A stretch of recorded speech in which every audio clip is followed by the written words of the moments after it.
تو میں آپ کو یہ چیلنج کرتا ہوں، آئیے میرے اس چیلنج کو قبول کیجئے۔ اقرار الحسن صاحب، آپ نے 7 سال یا 8 سال یا 10 سال آپ نے محنت کی، ٹھیک ہو گیا، آپ سوئیاں نکالنے میں کامیاب ہو گئے، آپ جناب والا گولیاں نکالنے میں کامیاب ہو گئے۔ اگر آپ نے محنت کرنی ہی تھی، حق خطیب کا مقابلہ کرنا ہی تھا، تو پھر کسی اچھی چیز پہ محنت کرتے۔ حق خطیب نے جناب والا یورپ میں جا کر، UK میں جا کر تاجدار ختم نبوت کا نعرہ لگایا، ہزاروں لوگوں کو جمع کر کے۔ آپ نے بھی اگر نقل اتارنی تھی تو ہزاروں لوگوں کو جمع کر کے ختم نبوت کا نعرہ لگاتے۔ گجرانوالہ کے اندر، سیالکوٹ کے اندر، سرحد کے اندر، بلوچستان کے اندر، سندھ کے اندر، پورے پاکستان کے اندر حق خطیب نے ہزاروں کا مجمع لگا کر تاجدار ختم نبوت کا نعرہ لگایا۔ آپ اس پہ محنت کرتے جناب، جو محنت کرنے والی تھی۔ آپ نے کس چیز پہ محنت کی؟ لٹا کر اس کو 100 چھتر مارے جائیں، 100 چھتر مارے جائیں، سوئیں نکال کر اور مریض کو صحت یاب کرنا۔ حق خطیب نے صرف سوئیں نکالی ہیں؟ حق خطیب نے صرف گولیاں نکالی ہیں؟ حق خطیب نے صرف چینیں نکالی ہیں؟ یا حق خطیب نے یہ سب کچھ نکال کر ایک اباہج آدمی کو کھڑا کر کے چلا دیا ہے؟ اس کی منطقی حیثیت کیا ہے؟ ذرا علماء سے پوچھئے۔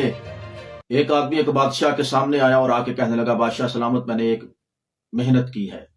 بادشاہ نے کہا، کون سی محنت کی ہے؟ انہوں نے کہا، بادشاہ پہلے یہ بتاؤ کہ انعام دو گے؟ اس نے کہا، بالکل دوں گا۔ اس نے ایک سوئی منگوائی اور اس سوئی کو پکڑ لیا، پکڑ کے کہا کہ اسے آپ پکڑے۔ ایک آدمی کو پکڑا دیا اور دوسری سوئی اس نے منگوائی اور اس کو جناب والا جس طرح تیر چلاتے ہیں نا، اس میں سے جناب والا ربڑ کے اندر رکھ کر اس نے ایسے ماری اور دوسری جو سوئی تھی اس کے نکے کے اندر سے سوئی نکل گئی۔ وہ جو سوئی کے اندر چھوٹا سا سوراخ ہوتا ہے، اس سوئی کے اندر سے وہ سوئی نکل گئی۔ بادشاہ نے کہا، واہ، یہ تو بہت بڑی بات ہوئی۔ بادشاہ نے کہا، اسے 100 اشرفیاں دی جائیں۔ 100 اشرفیاں لی اور اس کے بعد بادشاہ نے کہا، کب اسے لٹا کر اس کو 100 چھتر مارے جائیں۔ وہ کہنے لگا، بادشاہ یہ کیا ہوا؟ اشرفیاں بھی اور لتریشن بھی؟ بادشاہ نے کہا کہ تو نے محنت کی ہے، اس لیے تجھے اشرفیاں دی ہیں، اور تو نے کس چیز پہ محنت کی ہے؟ فضول چیز پہ محنت کی، اس پہ ہم نے تجھے سزا دی ہے۔ اقرار الحسن صاحب، آپ نے 7 سال یا 8 سال یا 10 سال آپ نے محنت کی، ٹھیک ہو گیا، آپ سوئیں نکالنے میں کامیاب ہو گئے، آپ جناب والا گولیاں نکالنے میں کامیاب ہو گئے۔ آپ کو انعام ملتا ہے اور ملنا چاہیے، لیکن ساتھ آپ کو سزا بھی ملنی چاہیے کہ آپ کس چیز پہ محنت کرتے رہے۔ اگر آپ نے محنت کرنی ہی تھی، حق نقیب کا، حق خطیب کا مقابلہ کرنا ہی تھا، تو پھر کسی اچھی چیز پہ محنت کرتے۔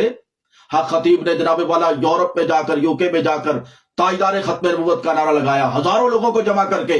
آپ نے بھی اگر نقل اتارنی تھی تو ہزاروں لوگوں کو جمع کر کے ختم نبوت کا نعرہ لگاتے۔ گجرانوالہ کے اندر، سیالکوٹ کے اندر، سرحد کے اندر، بلوچستان کے اندر، سندھ کے اندر، پورے پاکستان کے اندر حق خطیب نے ہزاروں کا مجمع لگا کر تاجدار ختم نبوت کا نعرہ لگایا۔ آپ اس پہ محنت کرتے جناب، جو محنت کرنے والی تھی۔ آپ نے کس چیز پہ محنت کی؟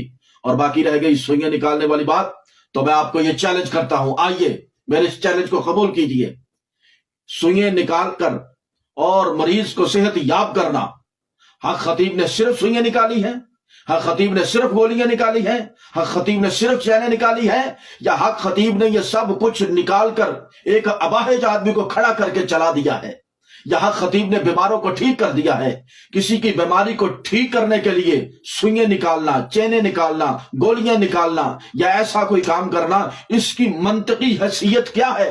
ذرا علماء سے پوچھئے، جائیے علماء سے پوچھئے کہ ایسا کام کر کر کسی کو صحت دینا، کسی کو شفا یاب کرنا اور کسی کی تنگی اور مصیبت اور پریشانی کو دور کرنا، یہ ٹھیک ہے یا نہیں؟ اس کی منطقی حیثیت کیا ہے؟ ذرا پوچھئے جا کر۔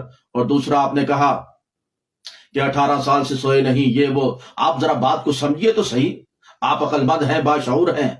یہاں سے جناب والا فیصل آباد سے گاڑی چلے اور سیالکوٹ تک پہنچے اور نیچے اتر کر ڈرائیور کہے، میں نے راستے میں ایک سانس بھی نہیں لی، تو اس کا کیا مطلب ہے کہ اس نے راستے میں ایک سانس نہیں لی؟ اس کا مطلب یہ ہے کہ گاڑی لگاتار چلتی رہی، راستے میں کھڑی نہیں کی۔ عقل مند کے لیے اشارہ کافی ہوتا ہے. 18 سال نہیں سوئے اس کا مطلب یہ نہیں ہے کہ سوئے نہیں. 18 سال کا مطلب ہے کہ جس طرح آپ سوتے ہیں اس طرح نہیں سو کے دیکھا, جس طرح آپ آرام کرتے ہیں اس طرح آرام کر کے نہیں دیکھا, جس طرح آپ خراٹے لیتے ہیں اس طرح کر کے نہیں دیکھا. جناب والا قوم کے لیے, ملک کے لیے اور اباہج لوگوں کے لیے, تکلیف زدہ لوگوں کے لیے, پریشان لوگوں کے لیے اتنے سال تک میں جاگتا رہا ہوں. یہ ہے ان کے کہنے کا مطلب کہ جب بھی کسی کو میری ضرورت پڑی تو میں حاضر ہو گیا, اپنی نیند پوری کر کے نہیں دیکھی اتنے سال. اصل کہنے کا مطلب یہ ہوتا ہے. اور آپ کس طرف کو چلے گئے؟ اس لیے میں دعا کرتا ہوں اللہ تبارک و تعالیٰ آپ کو سمجھ عطا فرمائے. اور یہ سارا کا سارا کام میں صرف ایک مقصد کے لیے کر رہا ہوں, وہ ہے تاجدار ختم نبوت زندہ باد.